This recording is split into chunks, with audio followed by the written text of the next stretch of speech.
Good afternoon, class 8. Today we will be revising the next chapter. Your next chapter is the art of public speaking. मतलब कि आप audience के सामने, public के सामने खड़े होकर कैसे बात करें, कैसे स्पीच दें, आज हम इसके बारे में जानेंगे. Okay. Public speaking means speaking before an audience. Audience के सामने बोलना. It involves certain amount of preparation regarding what the speaker wishes to share with the audience. It means that it involves a lot of preparation. बहुत सारे preparation की ज़रूरत होती है किसी ऑडियंस के सामने, पब्लिक के सामने खड़े होकर बोलना. कहते हैं कि public speaking is an art. It is simply an art as not everyone is an effective speaker. कहते हैं कि हर आदमी एक इफेक्टिव स्पीकर नहीं बन सकता. It requires lot of attention from the audience. First of all, you have to got the attention from the speaker also. Public speaking is mostly a one-way interaction where the speaker speaks and the audience listen. कहते हैं कि एक one way interaction होता है जहाँ पर speaker बोलता है और ऑडियंस सुनती है. There can of course question and answer session after the speaker has finished with his or her speech. कहते हैं कि स्पीच ख़त्म होने के बाद एक आंसर क्वेश्चन का सेशन भी हो सकता है, मे बी. ओके. तो let us take a look at some of the qualities of a good speaker. कहते हैं आज हम जानेंगे कि एक अच्छे स्पीकर होने के क्या क्वालिटीज़ होते हैं. The first one is it should be confidence. He should be passionate about his work. Honesty. Practicing voice modulation. His voice should be loud and clear. मतलब एक स्पीकर का आवाज़ जो है वो लाउड होना चाहिए और क्लियर होना चाहिए, क्योंकि जो फर्स्ट बेंच में बैठे हुए हैं वो भी सुन सकें और जो लास्ट बेंच में बैठे हैं वो भी क्लियरली सुन सकें. Keeping it short and to the point. And I think this is the most important thing कि that a speaker should speak in a short while. कहते छोटा स्पीच होना चाहिए मगर टू द पॉइंट होना चाहिए. कोई फालतू बात नहीं, सीधा पॉइंट की बात, फैक्ट्स के बारे में बात करें. Establishing a connect with the audience.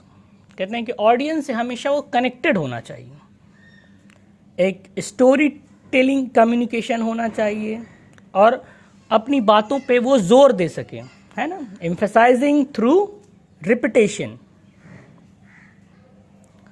So this was the good qualities that a good speaker should have. Okay. The next one, important points for effective public speaking. कहते हैं बोलते समय हमें किन बातों का ध्यान रखना चाहिए.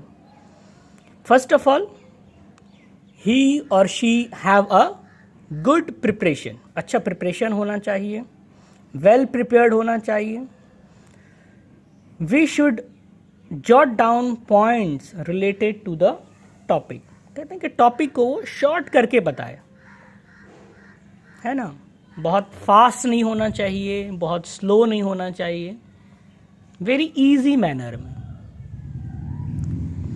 Practice is very important for any task. कहते हैं कि प्रैक्टिस बहुत ज़रूरी है, चाहे तो वो अपने फैमिली मेम्बर के सामने या फ्रेंड्स के सामने एक बार खुद को प्रिपेयर कर ले, ठीक है ना, और एक व्यू दूसरों से ले ले कि वो कैसा बोल रहा है.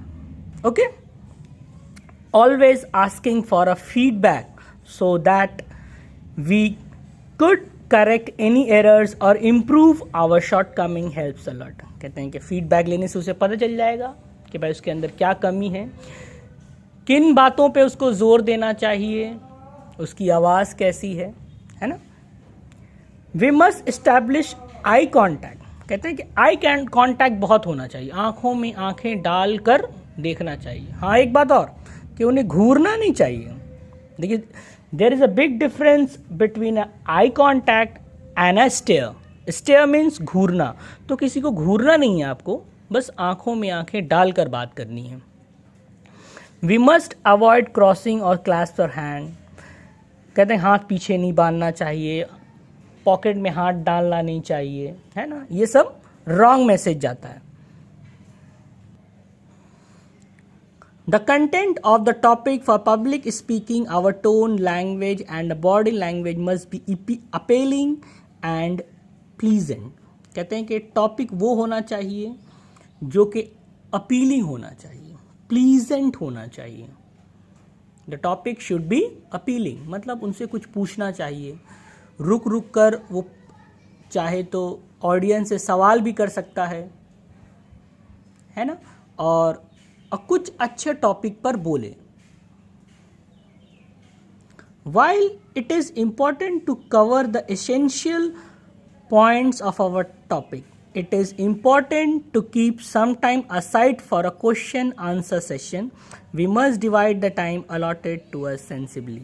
As I told you earlier, जैसे मैंने आपको पहले भी बताया कि एक आंसर क्वेश्चन का सेशन भी होना चाहिए स्पीच में, कि पब्लिक को भी बोलने का मौका दिया जाए। उनसे पूछे कि अगर आपके मन में कोई सवाल है तो आप हमसे पूछ सकते हैं, है ना। तो इससे क्या होगा, उसके टॉपिक जो हो वो क्लियरली कवर होगी। Okay, a speech can be considered effective only if the message is convincingly conveyed. कहते हैं कि एक स्पीच को इफेक्टिव, प्रभावशाली तभी माना जा सकता है जब वो अच्छे से अपनी बातों को दूसरों तक पहुंचा सके और दूसरों को वो बात समझ में आनी चाहिए।